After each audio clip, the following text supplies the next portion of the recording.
اور میرے بندوں سے کہہ دو کہ لوگوں سے ایسی باتیں کہا کریں جو بہت پسندیدہ ہو، کیونکہ شیطان بری باتوں سے ان میں فساد ڈلوا دیتا ہے۔ کچھ شک نہیں کہ شیطان انسان کا کھلا دشمن ہے۔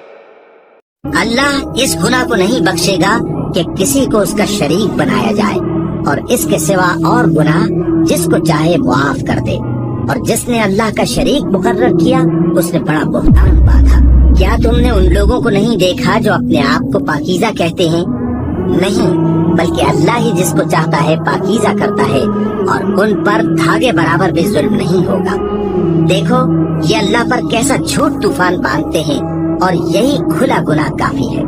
کہو کہ بھلا تم نے ان چیزوں کو دیکھا ہے جن کو تم اللہ کے سوا پکارتے ہو؟ ذرا مجھے بھی تو دکھاؤ کہ انہوں نے زمین میں سے کون سی چیز پیدا کی ہے، یا آسمانوں میں ان کی کوئی شرکت ہے۔ اگر سچے ہو تو اس سے پہلے کی کوئی کتاب میرے پاس لاؤ، یا تمہارے پاس علم انبیاء میں سے کچھ ہو تو اسے پیش کرو۔ اور اس شخص سے بڑھ کر کون گمراہ ہو سکتا ہے جو ایسے کو پکارے جو قیامت تک اسے جواب نہ دے سکے، اور ان کو ان کے پکارنے ہی کی خبر نہ ہو۔ اور جب لوگ جمع کیے جائیں گے تو وہ ان کے دشمن ہو جائیں گے اور ان کی پرستش سے انکار کر دیں گے۔